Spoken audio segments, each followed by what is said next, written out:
देने होंगे। वो औरत रोने लगी। वो लौट जाने के लिए मुड़ा।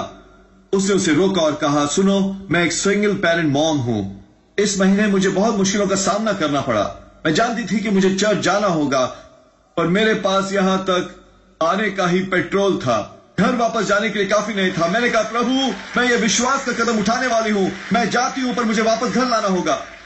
वो आज्ञाकारिता का एक सरल सा काम, बस $5 न केवल उसे घर वापस ले गए, पर उसने उसे एक और बहुत ही महत्वपूर्ण बात बताई कि परमेश्वर ने अभी भी उसे अपनी हथेली पर रखा है।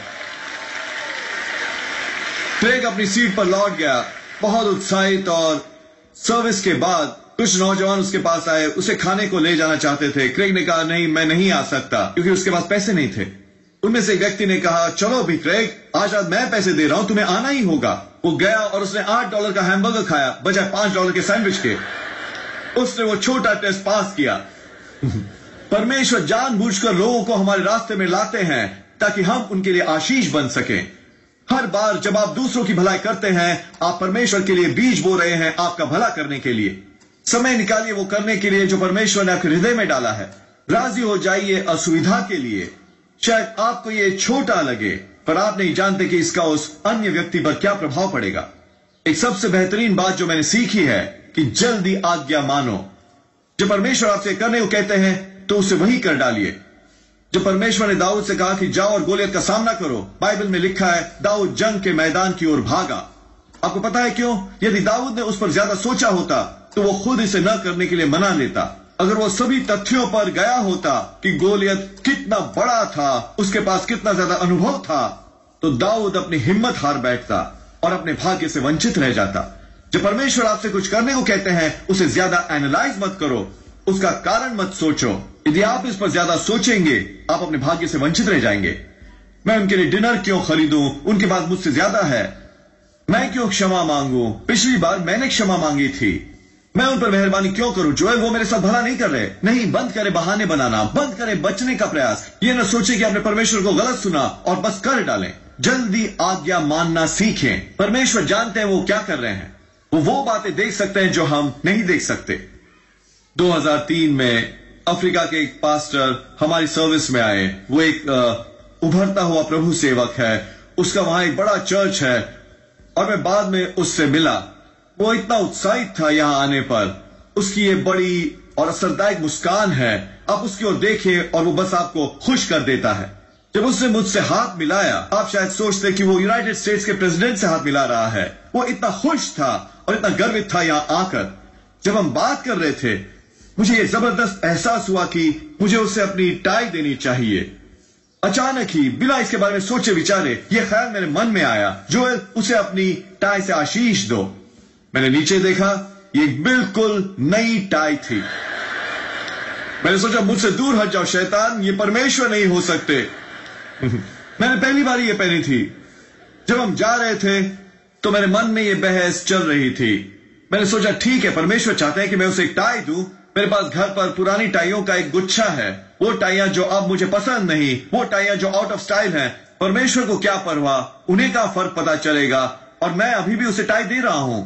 मैंने अपने मन में ये बढ़िया हल निकाल लिया, पर यहां नीचे मेरे हृदय में कुछ ये कहता रहा, जोएल, मैं चाहता हूं तुम उसे ये टाई दो।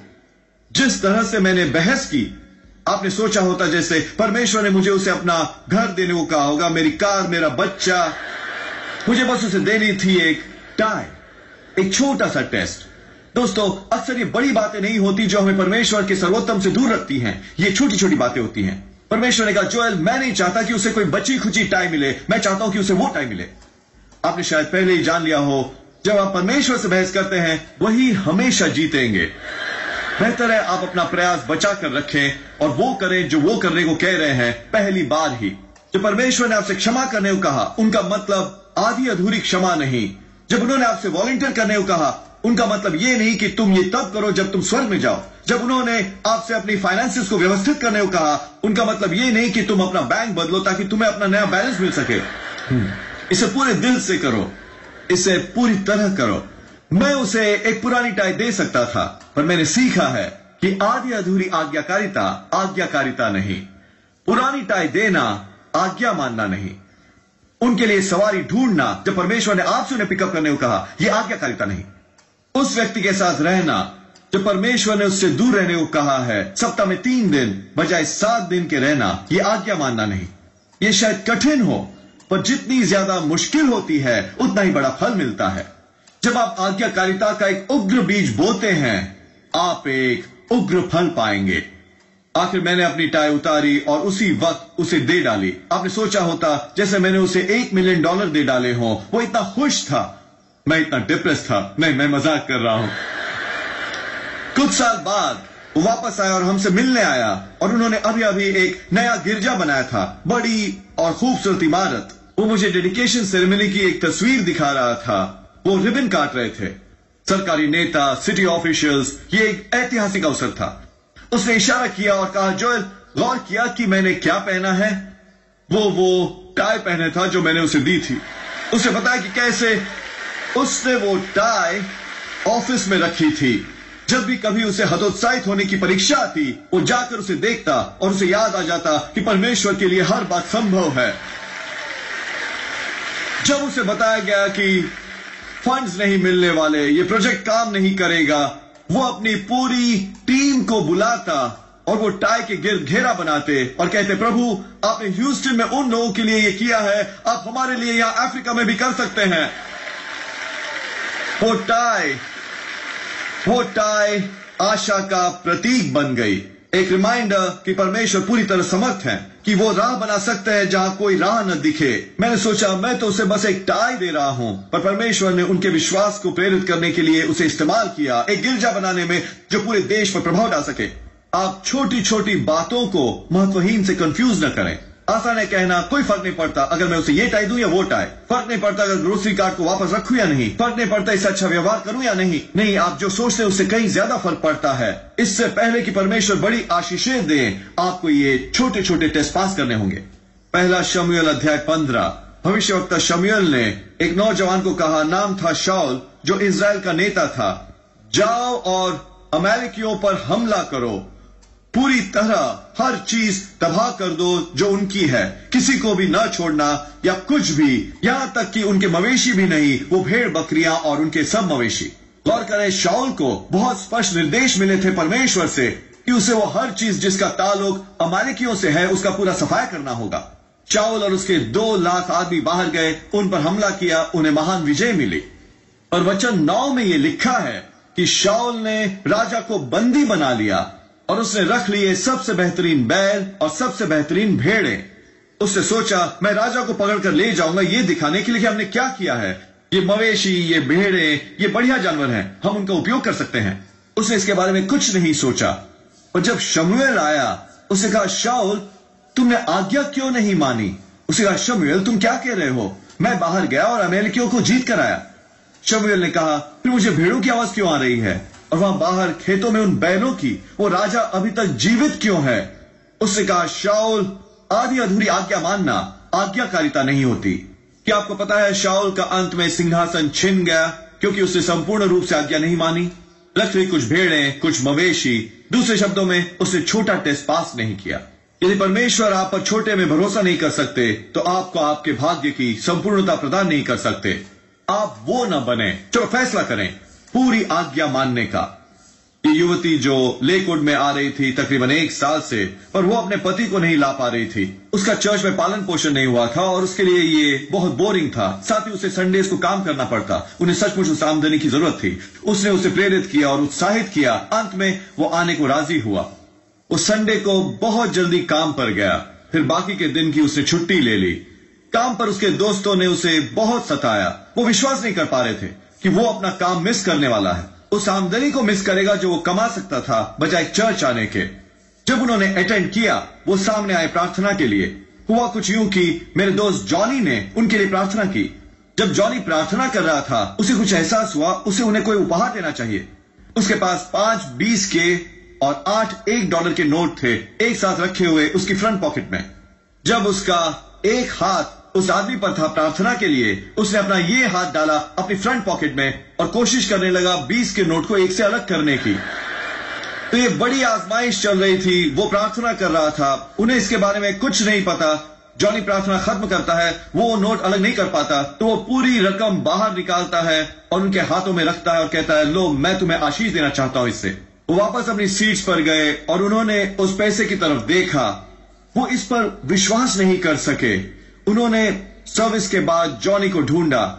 इस नौजवान ने कहा, मैंने आज 6 घंटे के काम से छुट्टी की। ये $108 ठीक वही रकम है जो मैंने मिस की। आप कह सकते हैं कि उन्हें चर्च आने का पैसा मिला और वो यहां हर समय होते हैं। मेरा कहना क्या है, यदि आपको प्रार्थना चाहिए तो जॉनी को ढूंढो। और सीरियसली, छोटे छोटे टेस्ट पास करो। दोस्तों, परमेश्वर लोगों को ढूंढ रहे हैं जिसे वो इस्तेमाल कर सके अपने महानतम मकसद के लिए। लोग जिन्हें वो अद्भुत नए स्तर तक ले जा सके, ये वो लोग होंगे जो आज्ञा जल्दी मानेंगे। वो लोग जिनसे उन्हें बहस नहीं करनी पड़ेगी, जिन्हें 7 कंफर्मेशंस देनी पड़े, 12 लाइटनिंग बोल्ट्स इससे पहले कि वो हिले। नहीं, लोग जो इतने संवेदनशील हों कि जरा सा कोहनी लगने पर वो गतिशील हों। परमेश्वर उन पर जोर देते हैं, यहां जाओ, वो जाते हैं। इस व्यक्ति को आशीष दो, कोई समस्या नहीं, मैं उन्हें आशीष दूंगा। इस क्षेत्र में बदलाव, हाँ प्रभु मैं बदलूंगा। ये वो लोग होंगे जिन पर परमेश्वर भरोसा कर सकते हैं। जब परमेश्वर स्वर्ग से नीचे देखते हैं आपको और मुझको, मैं चाहता हूं कि वो कहें, मैं तुम पर भरोसा कर सकता हूं जोएल, मैं बॉब पर भरोसा कर सकता हूं, मैं मरिया पर निर्भर कर सकता हूं, मैं लेकवुड के उन लोगों पर भरोसा कर सकता हूं। वो मेरी आवाज के प्रति संवेदनशील हैं, वो जल्दी आज्ञा मानते हैं। मैं उनका इस्तेमाल कर सकता हूं महान और शक्तिशाली बातें करने में। याद रखें, हर बार जब आप आज्ञा मानते हैं, एक आशीष उसके बाद आएगी। नमान की तरह आपका आज्ञा मानना सक्रिय करता है परमेश्वर के सामर्थ्य की संपूर्णता को। उस मैं जानता हूं को इग्नोर न करें, आज्ञा मानने की जल्दी करें। यदि आप इन छोटे छोटे टेस्ट को पास करना सीख लेंगे तो कोई लिमिट नहीं कि परमेश्वर आपको कितना ऊपर ले जाएंगे। शास्त्र वचन में लिखा है कि जब आप पूरी तरह आज्ञा मानते हैं तो परमेश्वर की आशीष हमारे पीछे लग जाती है और हमें पीछे छोड़ देती है। आप परमेश्वर की भलाई को पछाड़ नहीं पाएंगे।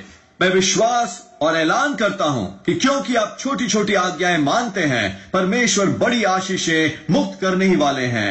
बड़े अवसर, अनुग्रह के नए स्तर, चंगाई, बहाली, पलटा, उन्नति, आप अपने भाग्य की संपूर्णता में कदम रखेंगे और वो सब बन जाएंगे जो बनने के लिए परमेश्वर ने आपको रचा है, यीशु के नाम पर। यदि आपने ग्रहण किया तो कहिए आमीन। हम अपना प्रसारण खत्म नहीं करना चाहते, आपको यह अवसर दिए बिना कि यीशु को अपने जीवन का प्रभु बनाएं। मेरे साथ प्रार्थना करेंगे। प्रभु यीशु, मैं अपने पापों का पश्चाताप करता हूं, मेरे हृदय में आइए। मैं आपको अपना प्रभु और उद्धारकर्ता बनाता हूं। यह साधारण सी प्रार्थना करके आप नए सिरे से जन्म ले चुके। एक बाइबल आधारित चर्च में आइए, परमेश्वर को पहला स्थान दीजिए, वो आपको कमाल की जगहों पर पहुंचाएंगे।